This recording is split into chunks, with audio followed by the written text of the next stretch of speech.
Muy buenas tardes a todos. Le damos la bienvenida a todos ustedes que nos hacen el honor de acompañarnos a este evento que estamos organizando de manera conjunta la Comisión de Derecho Administrativo y la Comisión de Derecho Energético de la Barra Mexicana de Abogados Capítulo Nuevo León, el cual hemos denominado Acuerdos CENACE y CENER, así como los cambios a las tarifas de porteo, sus afectaciones a los participantes del mercado eléctrico, alternativas y actualidades. Previo a dar inicio a nuestra plática, quisiera presentar de manera muy breve a nuestros expositores. En un primer momento, el licenciado Marcelo González, quien es coordinador de la Comisión de Derecho Energético aquí en la Barra. El licenciado Gerardo Canseco, que es socio de Chévez Ruiz Amarripa. El licenciado Adrián Magallanes, que es socio de Fond Bouncer y Sierra. Marcelo nos platicará brevemente del contenido de los acuerdos y su contexto. El licenciado Gerardo nos hablará un poco de los medios de defensa promovidos en contra de estos acuerdos, y finalmente Adrián nos platicará un poco de los procedimientos de arbitraje que pudieran implementarse contra los acuerdos que vamos a platicar, ¿no? Marcelo, Gerardo, Adrián, muchísimas gracias Gracias a ti. por aceptar nuestra invitación a platicar ese tema que pues, es tan de actualidad y resulta a veces tan complejo, ¿no? Para todos los que nos hacen el favor de estar en la plática con nosotros, les recordamos que al final de la exposición se va a dejar un espacio de entre 10 y 15 minutos más o menos para preguntas y respuestas. Las pueden dejar dentro del aplicativo de Zoom en la parte del chat, ahí dejar sus preguntas, y al final trataremos de dar respuesta a la mayor número de preguntas posibles que nos hagan, ¿no? Sin más preámbulo, le cedo la palabra a Marcelo para que inicie esta exposición. Gracias, Jorge. Muy buenas tardes a todos. Me da mucho gusto estar aquí con ustedes en este webinar muy interesante. Sinceramente, ahorita vivimos tiempos muy extraños en el sector energético, pero yo realmente estoy seguro y estoy confiado que vamos a salir avantes, que todo esto es más que todo un asunto ideológico. Y los asuntos ideológicos pues se combaten con la ley en la mano, ¿verdad? Todo esto que está pasando con la reforma, tenemos que remontarnos al origen.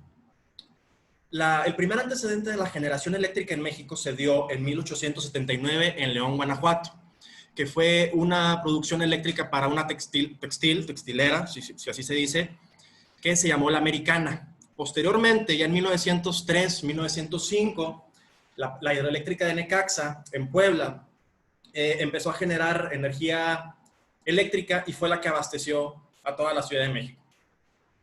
En ese entonces, el mercado estaba dividido en dos, lo que era la Comisión Federal de Electricidad y Luz y Fuerza del Centro, pero en ese entonces eran dos empresas extranjeras, había participación extranjera en el mercado eléctrico mexicano, eran canadienses.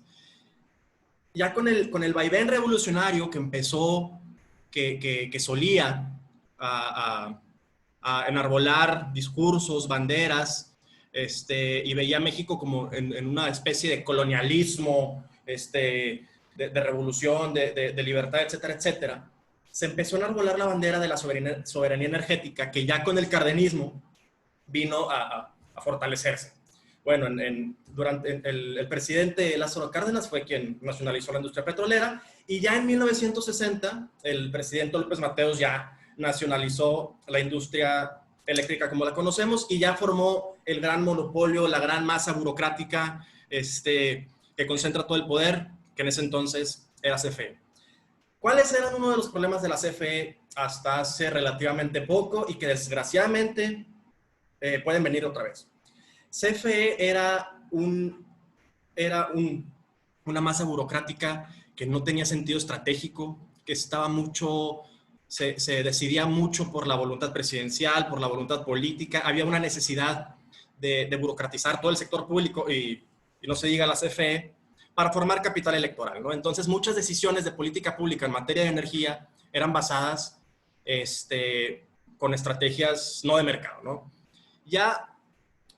Fue ya el presidente López Mateos, los demás presidentes enarbolaban esa bandera de la soberanía energética, y ya la que a mi consideración han sido las primeras dos reformas neoliberales en el sentido actual de la palabra neoliberal, fue la reforma agraria de 1992, que el presidente Salinas de Gortari, que básicamente quería cambiar la figura del ejido, como lo conocemos en su sentido zapatista, de la tierra que es de quien la trabaja, a un sentido más de producción. ¿Qué fue la ley agraria en el sentido neoliberal? Fue convertir al ejido en una sociedad mercantil. Y también ya se dio la participación a los privados para que pudieran participar en la generación de energía eléctrica. Pero ¿cuál fue la importancia de este esquema, de este nuevo esquema que vino con la ley de servicio público de energía eléctrica? Fue que se manejaron 4 figuras, y estas figuras fueron el autoabastecimiento, la cogeneración, la pequeña producción y el productor independiente. Estos esquemas nada más estaban diseñados para venderle a la CFE. La CFE era un mercado, se hizo con una idea de descongestionar las labores de la CFE para que ellos sean quien le vendan energía y hacer un poquito más eficiente la producción de energía eléctrica. Posteriormente, ya más o menos con el presidente Felipe Calderón, en el 2007, 2008, ya se vieron los primeros visos de lo que fue la reforma energética que conocemos hasta hoy, que básicamente fue darle lugar a las energías renovables. En ese entonces, el presidente Calderón, con algunos esfuerzos políticos, logró ya materializar a través de la ley, ya plasmar a las energías renovables, y todo se vino a materializar ya en la reforma energética de 2013 con el presidente Enrique Peña Nieto. ¿Qué pasó con la reforma energética? La reforma energética, más que todo, es una reforma que obedece a un sentido de competencia. No se debió a otra cosa más que hacer un mercado eficiente, hacer un mercado que responda a las necesidades de valor público y que ya no se vean en el sentido de político, ¿no? Donde la Secretaría de Hacienda era quien manejaba las tarifas y las ponía a su voluntad y a discreción. A grosso modo, ¿cuál fue la justificación de la reforma? La reforma nace de una necesidad de competencia económica. ¿Por qué? Porque había tarifas altas. Se presentó un déficit de capacidad de generación. Las plantas de CFE, obsoletas, sucias, difíciles de gestionar, difíciles de operar. Son monstruos que ya tenían que dejarse a un lado para que operen nuevos entes con mayor tecnología, mayores recursos, mayores capacidades administrativas y pudieran brindar el servicio público, el servicio de energía eléctrica. Se debió también a un impulso de cambiar la mezcla de generación con tendencia a energía limpia. Esto quiere decir pasar a una transición energética donde ya no se utilice mayormente a los hidrocarburos como principal fuente de generación de la energía, sino que ya energías renovables. También se debió la necesidad de un árbitro imparcial que decida que electricidad se vende. El problema de todo el esquema anterior a la reforma es que la CFE, como la directora quien planeaba la estrategia, era básicamente el árbitro, el jugador, la portería, era todo, ¿no? Entonces sí había un fuerte sentido de captura regulatoria donde todo, o sea, que un mismo agente era el regulador y el regulado. Entonces ahí había muchos intereses políticos y había muchos intereses que no obedecían a una lógica de mercado, ¿no? Bueno, se reforma en el 20 de diciembre de 2013 y se modifican constitucionalmente los artículos 25, 27 y 28 y se introducen nuevos conceptos y directrices que modernizan la industria eléctrica.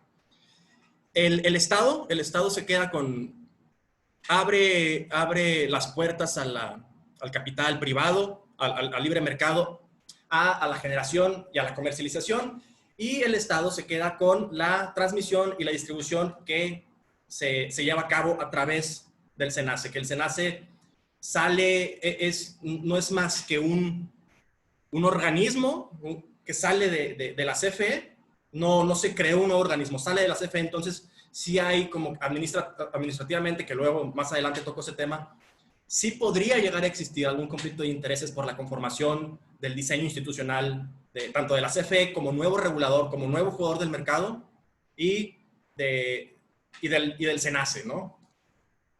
Y bueno, los beneficios de la reforma energética, yo creo sinceramente que es una reforma que va que va por el buen camino. Por supuesto que tiene asegúnes, que tuvo, bueno, ya no sé si hablar en presente o en futuro, pero tiene fallas en la instrumentación, pero es una reforma que conceptualmente, regulatoriamente va por el buen camino y tiene cosas que de gran crecimiento para México.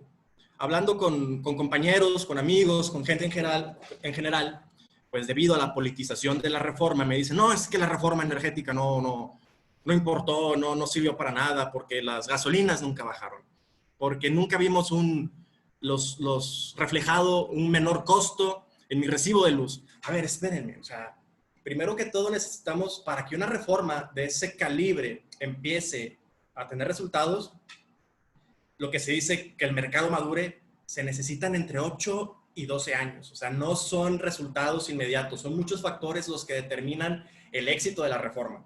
Y aquí, pues solamente tuvimos 4 años que ya la reforma empezaba a arrancar, empezaba ya a agarrar el carril.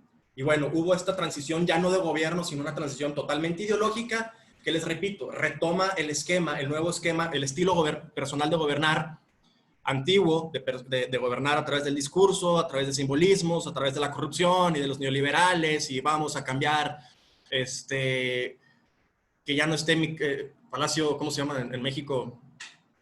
El Castillo de Chapultepec, vamos a pasarlo a Los Pinos, vamos a pasarlo a Palacio Nacional, y ese tipo de simbolismos que realmente no tienen un sentido práctico, solamente tratan de causar una resonancia emocional entre el votante, ¿no? Entonces, para acabar mi intervención por ahorita rapidísimo, básicamente estamos enfrascados en un problema meramente ideológico, en un problema también que lo voy a mencionar más adelante. Yo creo que el gobierno de la República le está haciendo al sector manita de puerco para motivar a una negociación que posteriormente vamos a hablar de eso entre todos.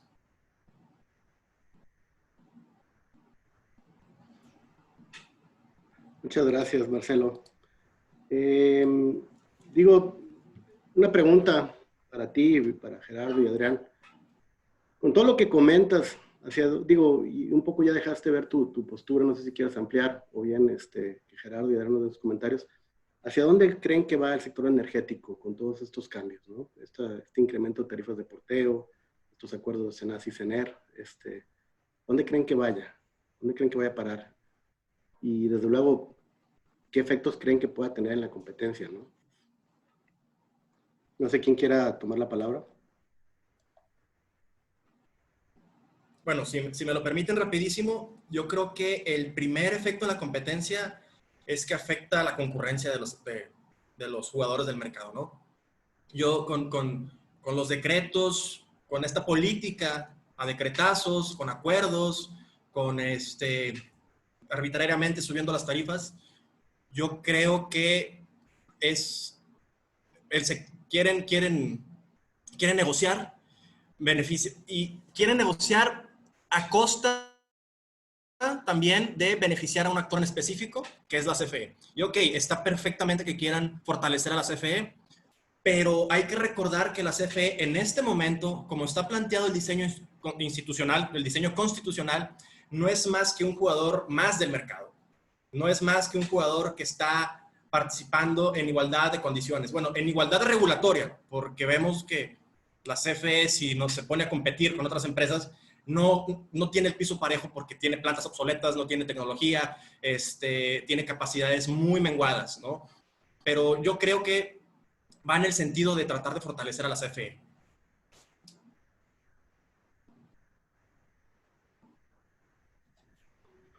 Ok, gracias, Marcelo. Adrián, Gerardo, no tengan comentarios, sino para pasar a la siguiente parte de nuestra plática.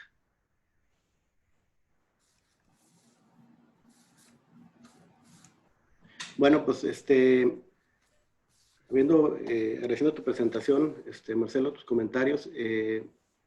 Gerardo, no sé qué nos puedas platicar sobre los medios de defensa que los participantes del sector eléctrico, del mercado eléctrico mayorista, puedan ejercer para defender sus intereses frente a estos estos acuerdos de SENACE y de CENER y de este incremento en las tarifas de porteo. ¿Qué nos puedes platicar? Gracias, Jorge. Y antes que nada, agradecer a Marcelo y a ti por la organización de este evento y por la invitación. Ya Marcelo había hecho planteamientos importantes que ahorita retomaré al efecto de platicar cuáles son los medios de defensa que han ejercido los diversos sujetos o actores, y dado que también existen muchas implicaciones distintas y están en diferentes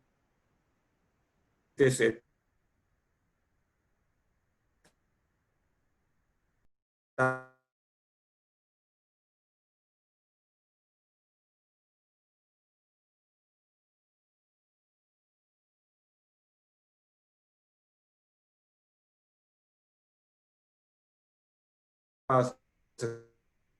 sales, ¿no? Como me gustaría distinguir entre lo que son los acuerdos del SENACE y CENER, que tienen una afectación para generadores de energía eléctrica, y por otra parte, lo que son las resoluciones de la CRE, que vienen a cambiar las tarifas que se venían cobrando con base en la ley de la industria del servicio, la ley del servicio público de energía eléctrica, una ley abrogada, y pues según la cual pues se tenían que respetar ciertas condiciones de contratos legados, ¿no?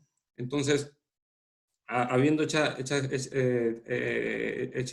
distinción, yo precisaría que cuando hablamos del acuerdo del SENACE y del CENER, en ambos hay dos tipos de sujetos que han estado impugnando, ¿no? Por una parte son los generadores y por otra parte son las organizaciones no gubernamentales, como pueden ser Greenpeace o el SEMDA, ambas enfocadas a temas de medio ambiente. Y esto va a ser relevante porque en temas de generadores, ahí claramente podemos observar que hay un interés jurídico por parte de estos sujetos, mientras que cuando se trata de las ONGs, pues ahí se habla de un interés legítimo, un interés colectivo, donde se reclama la afectación de derechos a la salud y derechos al medio ambiente, ¿no? Y hay que recordar que cuando hablamos de los acuerdos del SENACE y del CENER, uno de los efectos más importantes ha sido el paralizar las pruebas preoperativas que tienen que efectuarse por los generadores limpios que están por operar en la red de transmisión a través del SENACE, y estas pruebas pues fueron congeladas, ¿no? Ya lo decía el acuerdo del SENACE, que si estabas en pruebas por temas de seguridad en la red, pues se iban a parar esas pruebas, ¿no? Y luego también ya lo decía el acuerdo del CENER, de la Secretaría de Energía, que si tú tienes un proyecto ya listo para solicitar la interconexión y empezar con las pruebas preoperativas, pues tampoco podrás hacerlo, alegando un tema de seguridad en la red, de confiabilidad, y pues afectando aquellos derechos de poder poner en marcha tu proyecto, tu inversión, con los pasos necesarios para poder llegar a conectarte a la red, ¿no? Dicho esto, en los generadores pues, podemos ver también que hay dos tipos de generadores afectados. Los generadores que no estaban en operación comercial, aquellos que iban a conectarse apenas a la red y que estaban en vías de hacer sus pruebas operativas, los cuales su afectación es que se les cancela su derecho a poder hacer estas pruebas. Y por otra parte está la afectación que tenían los generadores limpios que ya estaban operando comercialmente, que ya estaban conectados en la red desde hace varios años y que ya estaban vendiendo energía, y estos también pueden llegar a tener una afectación cuando la política de la Secretaría de Energía, en la política de confiabilidad, se hace un desplazamiento del criterio de despacho económico, que es el que viene consagrado en la ley de la industria eléctrica, y ahora se le da más ponderación a un criterio de confiabilidad y de seguridad en la red, ¿no? Esto también tomando como antecedente, al menos en el caso del acuerdo del SENACE, el hecho del decremento en el consumo de energía eléctrica y los posibles fallas que generaría el exceso de producción de energía y el bajo consumo de energía, ¿no? Y aquí una de las principales críticas técnicas a estos cambios regulatorios es que pues, ya el SENACE contaba con medidas técnicas necesarias para poder controlar y estabilizar la red en caso de que fuera necesario por un tema de mucha energía inyectada y poco consumo, ¿no? Entonces, como que no era necesario que se hubieran establecido este tipo de normas, y también es parte de lo que pues, van a estar analizando los juzgadores, ¿no? Dicho eso, tenemos que los generadores han interpuesto juicios de amparo. Estos juicios de amparo pues se han logrado suspensiones, incluso suspensiones definitivas, y aquí llamamos definitivas entre comillas, porque hay que recordar que una suspensión que otorga un juez de distrito puede también ser confirmada o revocada o modificada por un tribunal colegiado de circuito, ¿no? Entonces, y también hay que recordar que estas suspensiones que han tramitado los generadores, pues solo tienen efectos particulares para estos generadores, ¿no? Y hoy por hoy ya existen algunas suspensiones definitivas confirmadas, pero que en todo caso suspenden los efectos del acuerdo del SENACE o de la política de confiabilidad de la Secretaría de Energía para aquellos particulares, para aquellos generadores que interpusieron estos medios de defensa, ¿no? Y ya en el análisis particular de lo que ha hecho, por ejemplo, las ONGs, recordamos Greenpeace o el SEMDA o otras instituciones, es muy interesante ver que ellos, al alegar un tema de interés legítimo, como el tema de salud o medio ambiente, lograron suspensiones, que estas suspensiones hasta donde conozco solo han sido, son suspensiones definitivas, pero a nivel juzgado de distrito aún no han sido confirmadas en segunda instancia, hasta donde yo tengo conocimiento.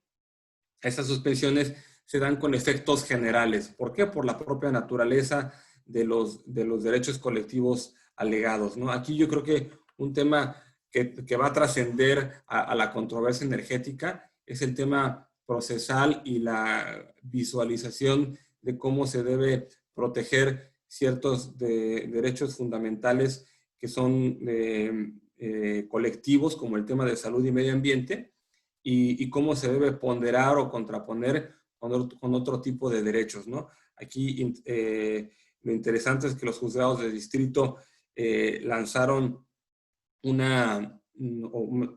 resolvieron una suspensión con efectos generales, y obviamente a la ONG no le puedes decir te desaplico, que no te apliquen la política de confiabilidad, porque pues la política de confiabilidad en principio pues, no es un sujeto la ONG, porque no genera electricidad, ¿no? Entonces simplemente al decir tiene efectos generales es porque para salvaguardar temas de salud y temas de medio ambiente no se puede aplicar esta política, ¿no? Entonces este es un debate jurídico muy, muy relevante que yo creo que vamos a ser testigos de él, para lo cual también hay que recordar lo que pues, se ha visto a nivel corte y las discrepancias que había en la primera y segunda sala, y yo creo que tener como referencia la sentencia del amparo en revisión 1359 de 2015 que resolvió el ministro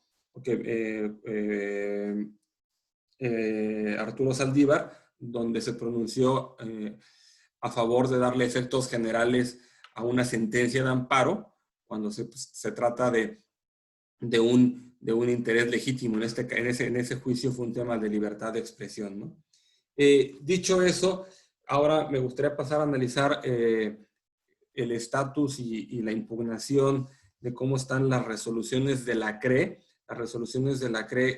que vienen a modificar las tarifas de transmisión que deben pagar los generadores en los contratos legados, que nuevamente estos contratos legados son los contratos que se rigen bajo la ley anterior que regulaba el sector eléctrico.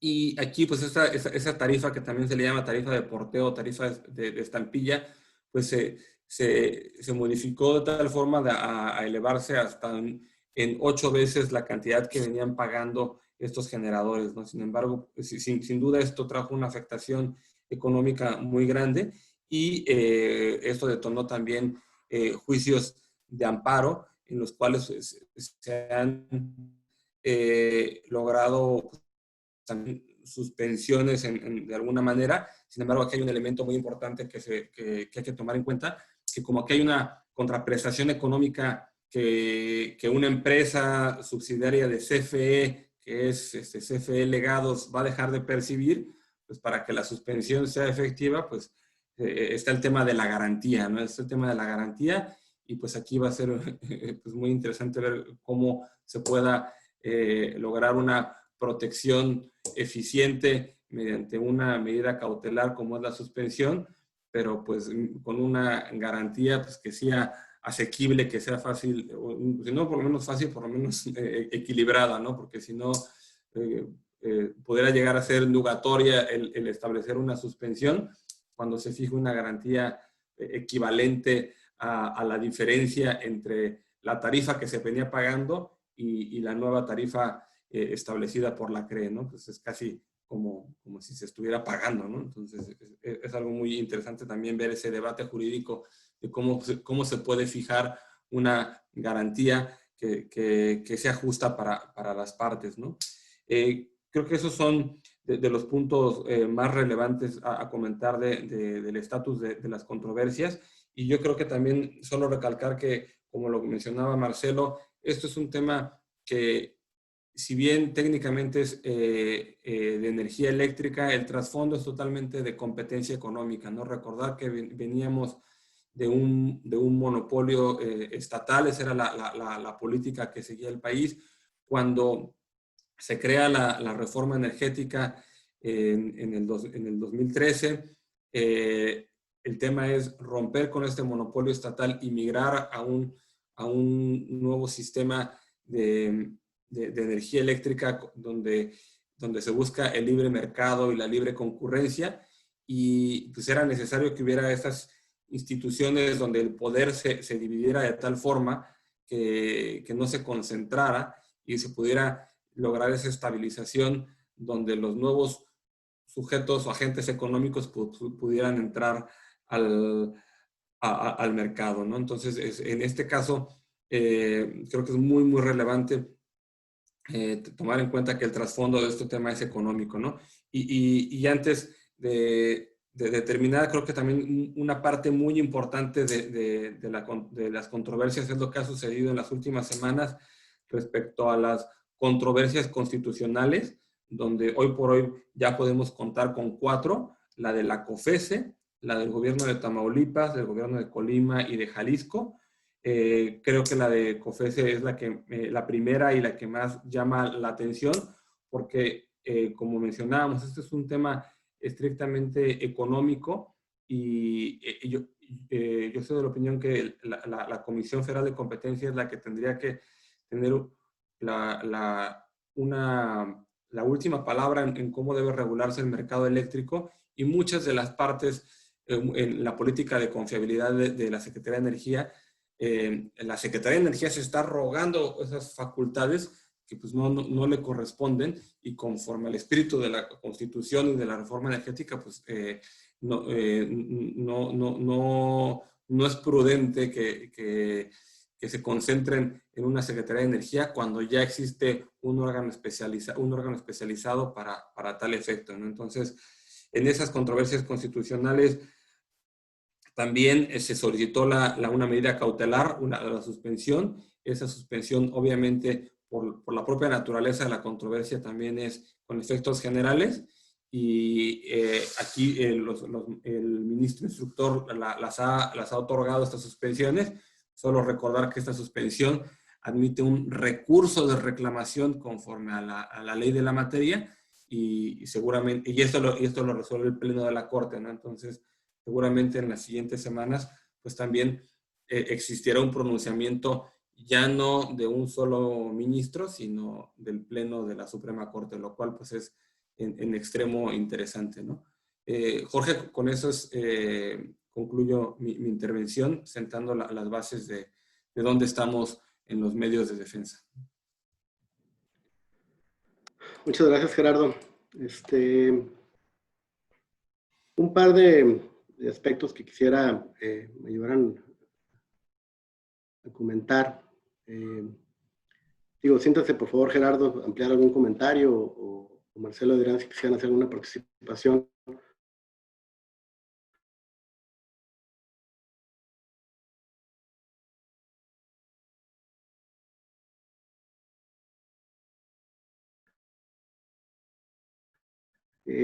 Asuntos en los que los pilares, los razonamientos, los derechos que se estiman pueden llegar a violar, que han dado lugar a la concesión de las medidas cautelares. Dígase que sea un amparo promovido por una organización no gubernamental, por algún generador o inclusive por algún consumidor, ¿no? ¿Qué pueden platicar al respecto sobre esos puntos? Jorge, yo te puedo comentar que al menos de la parte que es pública, en los temas de interés legítimo de las ONGs, es muy interesante el análisis que han hecho los jueces en cuanto a la ponderación de derechos, en cuanto al tema de la apariencia del buen derecho. Y uno de los temas muy importantes es que al menos en la política de confiabilidad que publicó la Secretaría de Energía, el haberse no sujetado al cumplimiento del procedimiento de mejora regulatoria a través de la CONAMER, la renuncia de la CONAMER, todo eso creo que en los jueces sentó un buen ingrediente respecto a la apariencia del buen derecho. Y por otra parte también en lo que va del acuerdo del SENACE, el hecho de que ya existieran algunas medidas dentro de los manuales del SENACE para regular esta estabilización del sistema eléctrico, y si era necesario o no estas medidas de contingencias, también eso ha pesado en los jueces, así como que tampoco las autoridades han podido demostrar, al menos en estas etapas, no han podido demostrar la urgencia, ¿no? Porque en el tema del SENACE se hablaba de que por el tema del COVID, por el tema de los hospitales, cualquier falla en el sistema, pues eso podría traer como consecuencia una catástrofe. Y aquí es muy interesante ver el análisis entonces de lo que es el derecho a la salud y el medio ambiente que traen en la mesa las ONGs contra pues esta afectación respecto de la prestación de los servicios públicos de salud, ¿no? Sin embargo, si en la motivación que traen el acuerdo del SENACE no trae elementos contundentes de esta posible desestabilización y catástrofe, pues entonces el juez con lo que tiene ahorita en la mesa, pues no pudo palpar esa urgencia y posible desestabilización que mencionaba el acuerdo del SENACE, ¿no? Entonces creo que eso es también muy interesante de cómo al ser un tema tan técnico, pues los jueces pudieron pronunciarse, siempre pues poniendo también esta fórmula de que pues, si existen elementos que después las autoridades demuestren fácticamente que si hay esa posibilidad de inestabilidad y de riesgo, pues se puede modificar el efecto, ¿no? Gracias, Gerardo. Igual otra pregunta. Desde su perspectiva como abogados, ¿qué sería lo más cuestionable o qué violaciones o o qué derechos podrían ser violados por la emisión de estos acuerdos del SENACE o de CENER o la resolución de la CREG en el incremento de las tarifas. Es decir, ¿qué aspectos desde un punto de vista constitucional o legal pudieran ser cuestionables, ¿no?, en un planteamiento de defensa?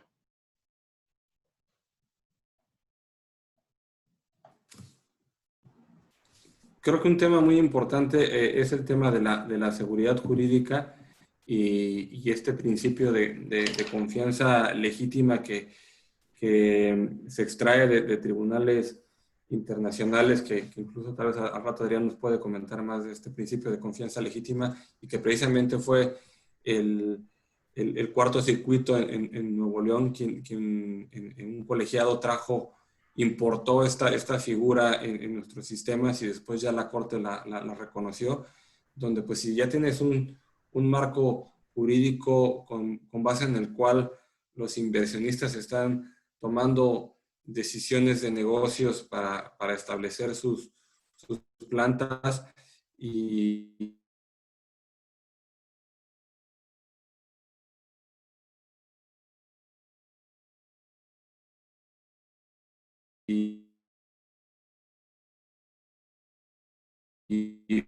pues no es tan fácil que las reglas afectados, junto con el tema de la competencia económica, que no hay que olvidar que también es un derecho fundamental, ¿no? O sea, nosotros como personas que consumimos o como productores, pues tenemos derecho a comerciar en un mercado donde exista competencia, ¿no? Salvo que existe un monopolio de los marcados por la Constitución, ¿no? Pero si no lo hay, pues entonces que exista libre concurrencia y competencia en el mercado, porque esto es un derecho fundamental, ¿no? Gracias. No sé, Marcelo, Adrián, si tengan algún comentario sobre este punto. Bueno, yo tengo algunos comentarios.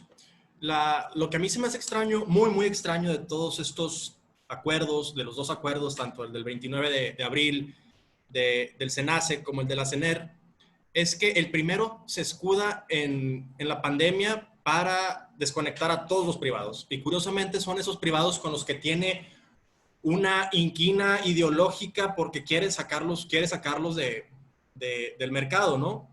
Se escuda en la pandemia aludiendo problemas de confiabilidad, que dicho sea de paso, sí existen problemas en la confiabilidad, pero no son las fotovoltaicas y las eólicas no son las únicas que tienen problemas de confiabilidad, y la confiabilidad aquí en China se arregla, ¿no? Entonces, creo más que es un problema de que quieren sacar a los privados del mercado paulatinamente.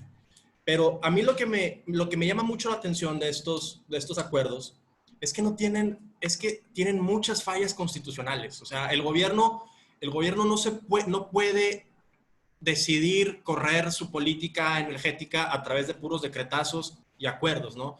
Y más porque, como lo mencioné anteriormente, hoy por hoy subsiste un marco constitucional que ya da derechos, o sea, hay derechos adquiridos.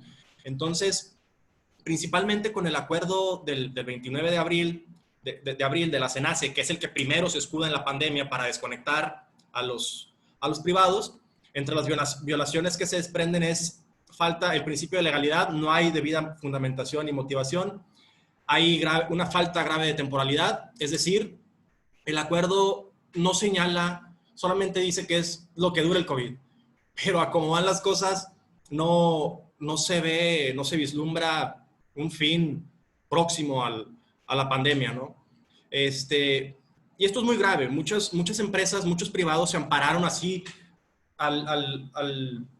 cuando se emitió el acuerdo del SENACE, se ampararon automáticamente, y otros no porque asumieron que era temporal, ¿no? Ya el verdadero problema viene cuando el 15 de mayo ya la CENER hace un lado la pandemia y les dice, ¿sabes qué? Todos los privados se desconectan, hace más agresiva la restricción, ya por temas ideológicos, ya por temas ya de querer dominar un mercado y querer beneficiar a un actor en específico, como lo es la CFE. Y repito, la CFE hoy por hoy es un actor más del mercado eléctrico, no se puede beneficiar a un actor Y desgraciadamente ahorita hay un escenario de captura regulatoria, y ese escenario de captura regulatoria es muy grave porque ya estamos cayendo en lo que veíamos antes, ¿no? Que que un solo órgano era quien, el regulador y el regulado, imponía las reglas, imponía todo, y había muchos intereses difusos, dispersos y políticos, ¿no? Pero bueno, siguiendo con las violaciones que se vislumbran, atenta contra el principio de retroactividad de la ley, debido a que está afectando derechos adquiridos de los particulares, trastoca el principio de confianza legítima, ya que las centrales están listas administrativamente para operar, y, como lo mencionó Gerardo hace ratito, atenta contra la libre concurrencia y la competencia económica al tratar de beneficiar directamente a un actor como lo es la CFE. Ya en la extraña política del 15 de mayo, que haciendo un análisis somero de lo que para mí es esa política, creo que esa política del 15 de mayo son golpazos de autoridad, son formas de negociación y de hacer manita de puerco de la Secretaría de Energía, porque no tienen ningún sustento técnico, ni en el marco del derecho administrativo tienen sustento administrativo.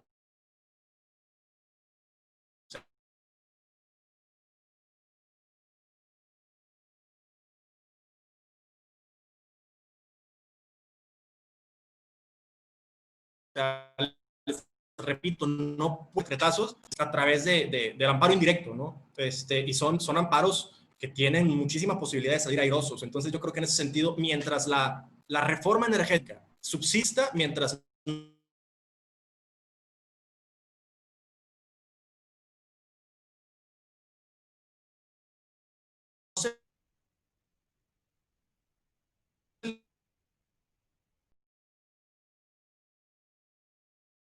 siga, vamos, ven a la política del 15 de mayo, son nuevo proceso de consulta previa, faltan lo que también existe en el acuerdo del SENACE, falta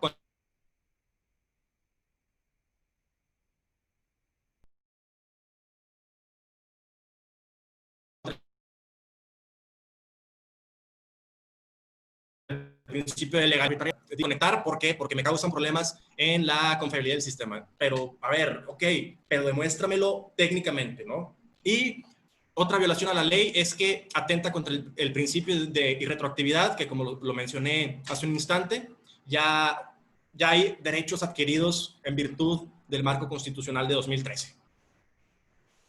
Y por ahorita esta es mi intervención. Muchas gracias, Marcelo. Gerardo. Para complementar lo que Gerardo y Marcelo mencionan, creo que estos acuerdos del 29 de abril y del 15 de mayo, e incluso el incremento en las tarifas, para poderse entender en su total dimensión, deben de considerarse los actos previos y los actos posteriores del gobierno que les dan contexto. Y es que si vemos, pues bueno, desde muy temprano en la nueva administración hay claramente un cambio de visión sobre lo que debe ser el mercado eléctrico, y empezó, pues bueno, con la cancelación de las subastas a largo plazo.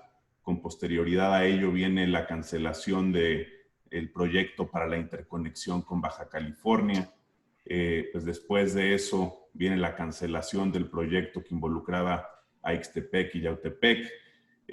Con posterioridad a eso se publica el Plan Nacional de Desarrollo en julio 12 de 2019, en donde se habla abiertamente de que la reforma energética causó un daño severo a CFE y que el propósito de la política pública detrás del Plan Nacional de Desarrollo es fortalecer a CFE y convertirla nuevamente en una palanca para el desarrollo nacional.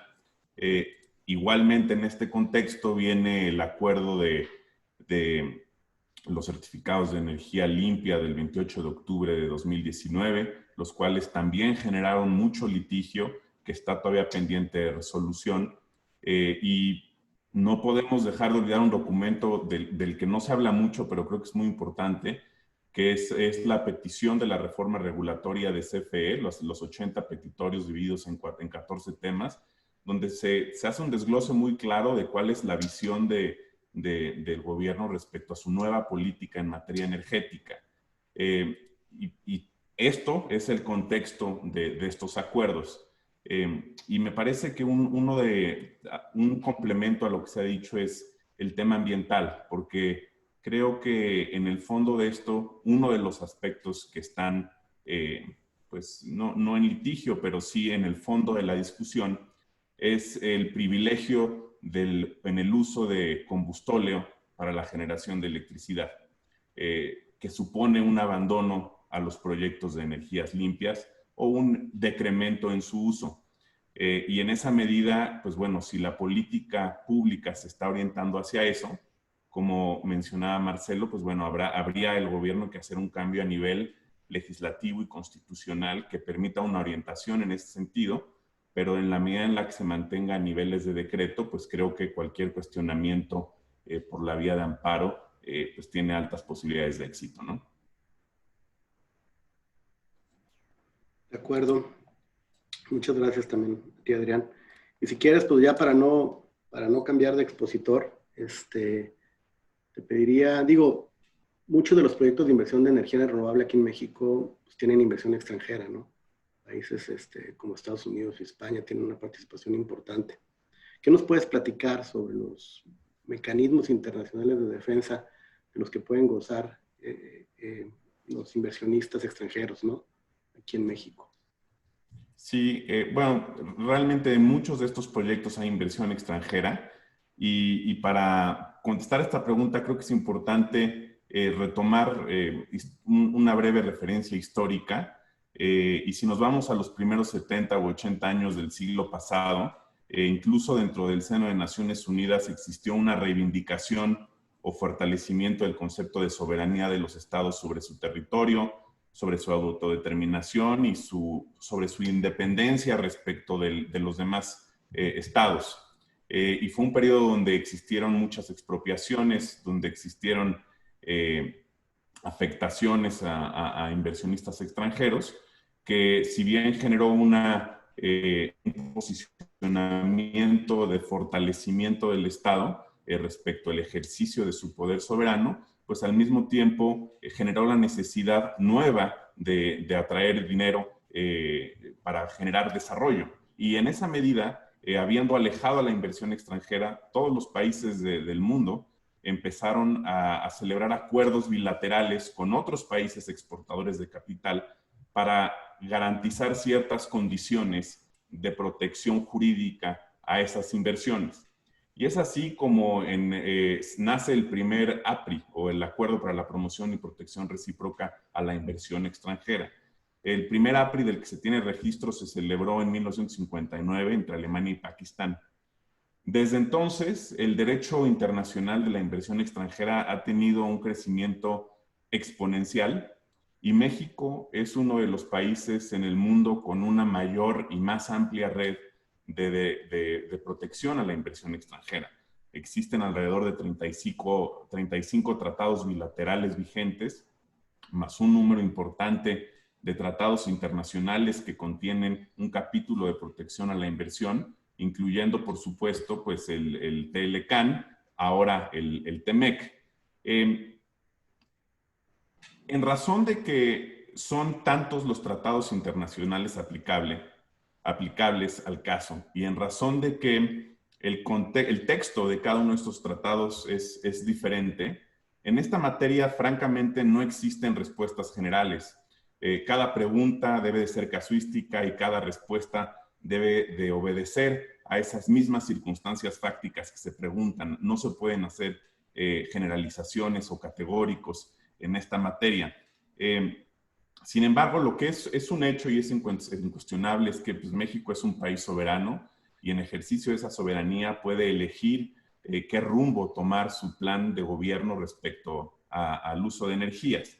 Evidentemente esto se tiene que hacer en un contexto de protección a los derechos constitucionales e internacionales, pero bueno, parte del mecanismo o del sistema internacional que existe en la protección de los inversionistas extranjeros reconoce esa soberanía de los estados, de manera que el único remedio disponible para estos inversionistas extranjeros es indemnizaciones monetarias. el Estado puede, si así lo desea, afectar a la inversión extranjera, pero si así lo hace, habrá la consecuencia de que se pueda activar un arbitraje internacional con fundamento en nuestros tratados y el inversionista busque una indemnización monetaria por los daños y perjuicios que le pudo haber supuesto la violación a estos tratados.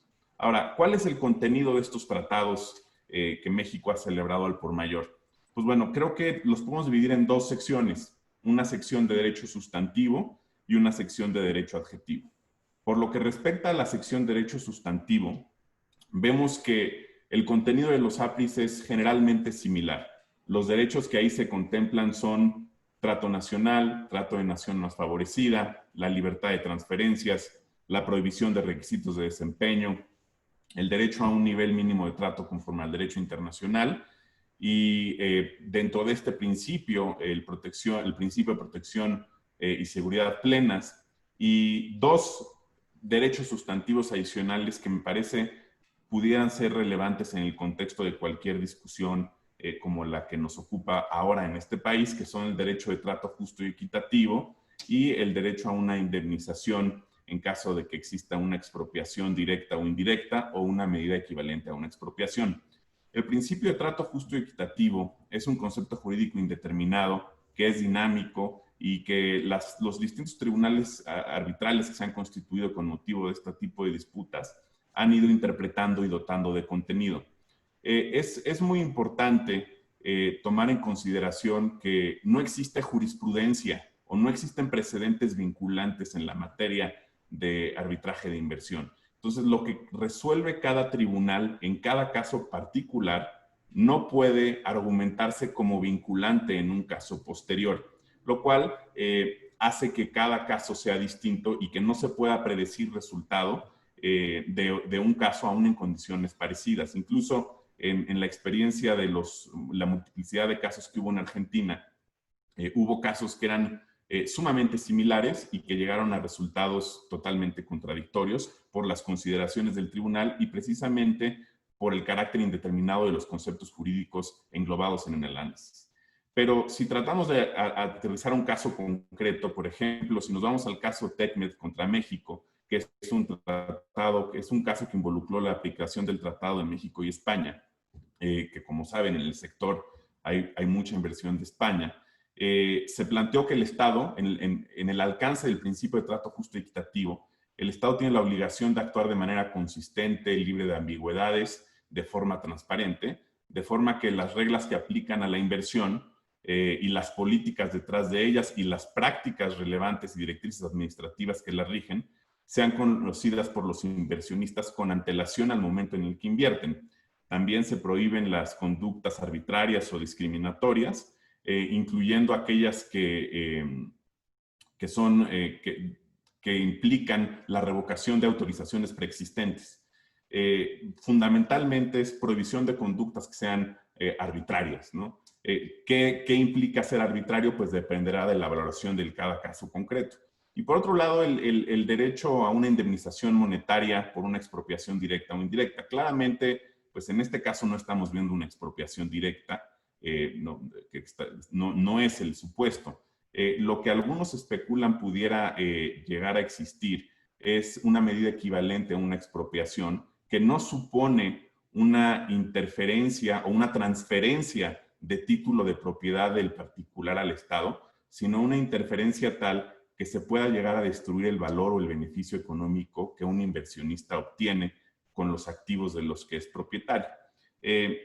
Habría que ver en el caso particular cómo se está dando esto y si estos problemas llegaran a escalar en algún momento dado a un arbitraje de inversión, pues habría que ver pues, los argumentos que el Estado mexicano pone en la mesa, los argumentos que el inversionista pone en la mesa y ver si se actualizan estos supuestos. Y para esto hay un concepto que se denomina creeping expropriation o expropiación por actos diversos, en donde pues en ocasiones es difícil identificar cuál fue la medida que generó un daño, sino que es un conjunto de medidas. Y solamente la suma de ese conjunto es lo que genera el daño. De ahí la importancia que para esta materia tiene analizar los acuerdos de SENACE y CENER en el contexto de todos los demás actos, ¿no? Y por otro lado, la sección de los APRIs de carácter adjetivo, pues dan acceso a un tribunal arbitral compuesto por 3 particulares. Uno lo elige el inversionista, otro lo elige el Estado, y dependiendo de las reglas aplicables, pues el tercero lo elige una institución o los árbitros o las propias partes. Esto fue diseñado, fue copiado del exitoso modelo de arbitraje comercial, se incorporó al arbitraje de inversión y es así como funciona a la fecha. Ha habido críticas al sistema por distintas razones y hoy en día se habla de que hay un desgaste que amerita una renovación y se habla también de una corte supranacional en la materia, pero eso creo que esa discusión escapa a lo que nos ocupa en este momento, ¿no? Espero que eso haya respondido a la pregunta, Jorge. Muy claro, Adrián. Te agradezco. Estamos prácticamente sobre la hora. Hay un par de preguntas que están haciendo los asistentes al evento que no quisiera dejar que se respondieran. Esto es para Gerardo y la leo, Gerardo, tal cual.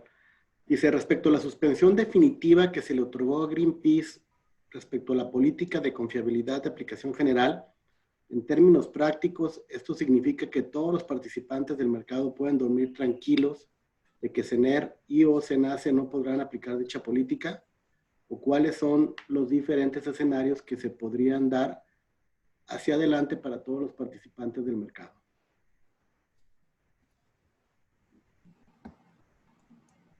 Sí, Jorge. Pues en términos prácticos pareciera que si lo ordenan, si por virtud de estas suspensiones lo ordenan a las autoridades que no apliquen la política, pues pareciera que no la pueden aplicar para nadie, ¿no? Son efectos generales, ¿no? Sin embargo, como les comentaba, entiendo esas suspensiones todavía no han sido confirmadas por un tribunal colegiado o en caso de que el caso lo atrajera a la corte, pues no se tiene esa confirmación. Y si se llegaran a revocar, sobre todo por el tema de estos efectos generales,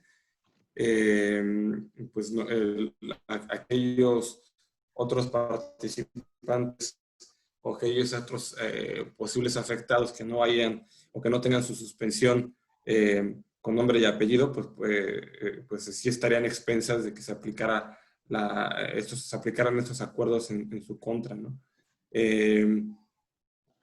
Fuera de eso, creo que pues el debate también ya lo va a tener la Corte vía las controversias de constitucionalidad y ahí creo que pues, también se podrá tener más certeza sobre los efectos de la suspensión, ¿no? Y pues en el entendido que la suspensión dice las autoridades no apliques estos acuerdos, ¿no? Muy bien. Gracias, Gerardo. Adrián, 2 preguntas para ti. ¿Qué tan viable es impugnar el incremento de las tarifas de porteo de luz a la luz de la cláusula arbitral prevista en los contratos de interconexión de los generadores y la CFE? Esa es una pregunta. Y la otra es, ¿cuál es el balance de los juicios ganados o perdidos por México en arbitrajes de protección a la inversión? Claro que sí, Jorge. Veo que las preguntas las hacen Carlos Rodríguez y Edward Martín Regalado. Saludos a ambos y la verdad, muy buenas preguntas. Por lo que respecta a la primera pregunta, la verdad es que el Estado mexicano, la Secretaría de Economía, ha hecho una extraordinaria labor en la defensa de los derechos del Estado mexicano, históricamente. Inclusive hace algunas semanas acaban de obtener 2 laudos favorables. Uno incluso implicó una condena en costas.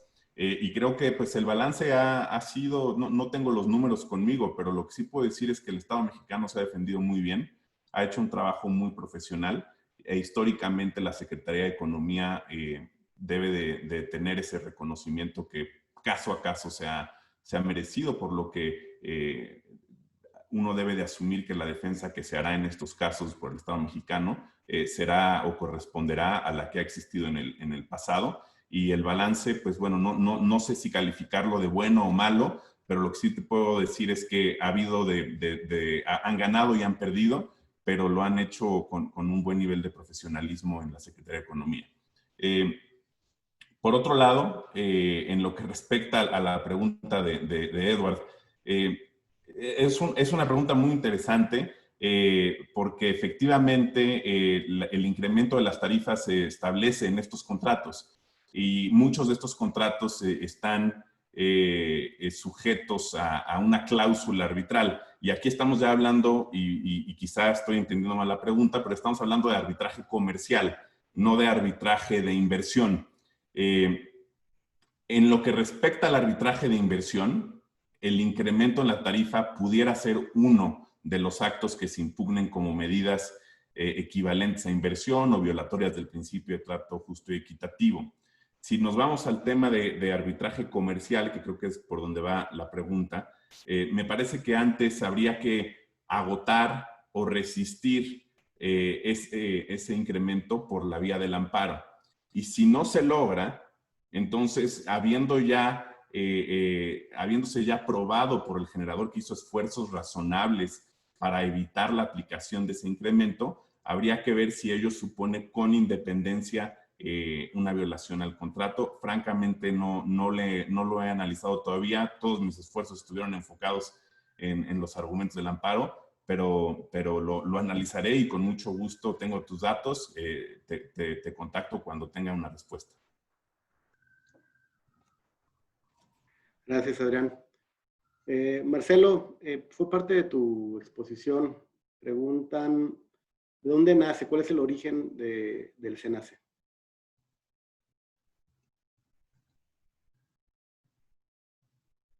Creo que estás en mute, Marcelo. Ahora, si me escuchan todos, sí.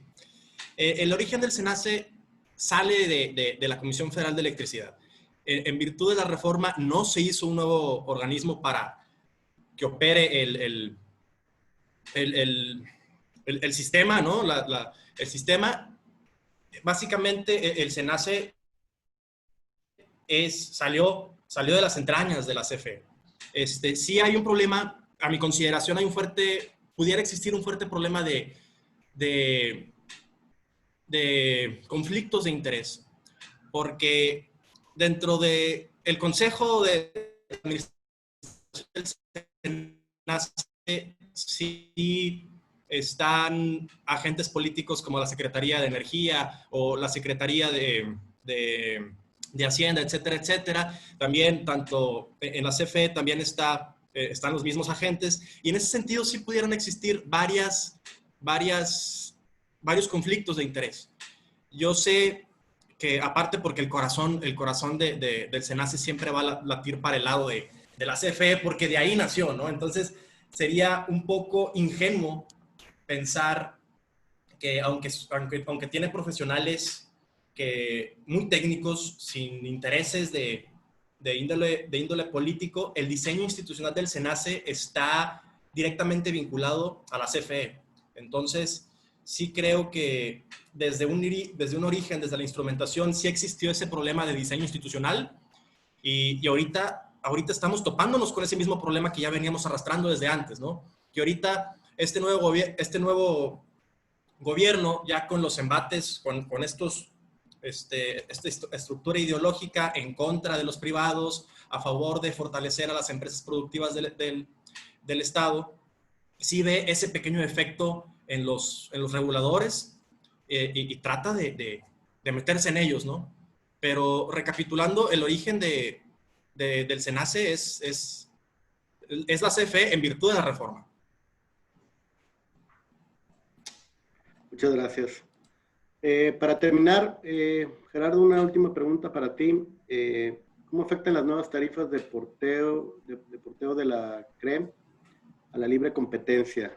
¿Es solo para conceder un beneficio a la CFE de intermediación o también ponen desventaja a las renovables frente a otro tipo de generadores? Sí, Jorge.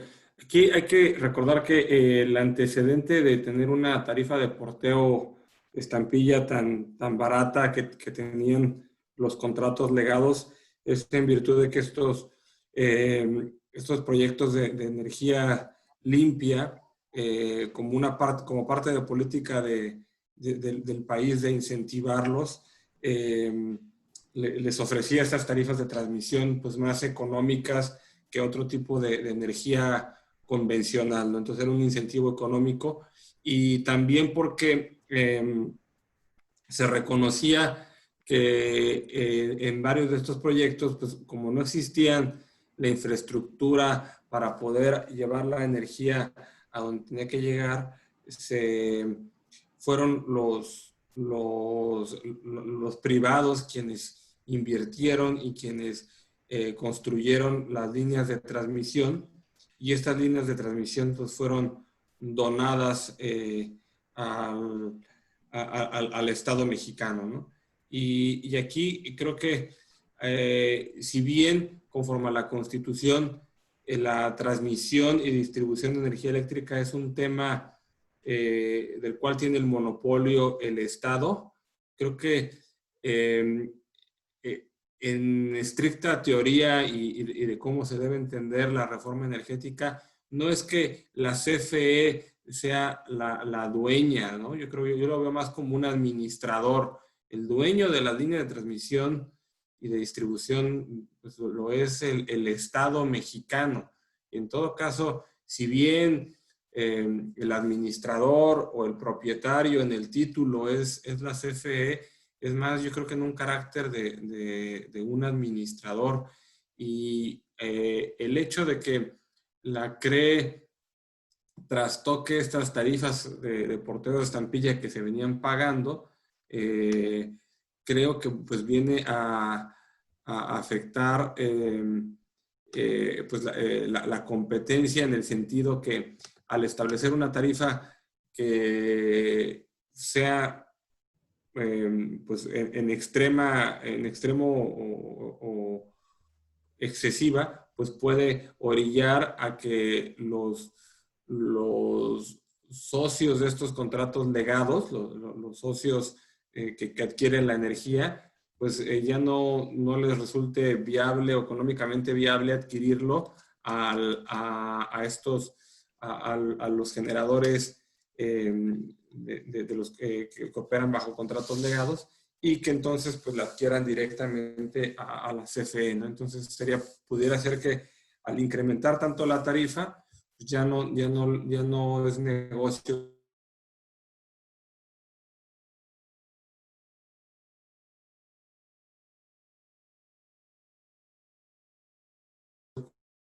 cobrarle esos darle de transmisión, ¿no? Muchas gracias, Gerardo. Ya nos pasamos un poquitín de lo que teníamos programado para el evento. Les agradezco nuevamente, Gerardo, Marcelo, Adrián, el haber aceptado la invitación y felicitarlos por la gran exposición que dieron, muy clara. Lo digo a nombre propio y podrán verlo en el chat. Muchas felicitaciones por parte de las personas que nos acompañaron. Y bueno, pues no habiendo más, si no hubiera algún comentario más por parte de ustedes, gracias a todos nuevamente por acompañarnos y nos despedimos, estando pendientes para un próximo evento. Saludos a todos. Hasta luego, gracias. Saludos. Gracias. Muchas gracias, hasta luego.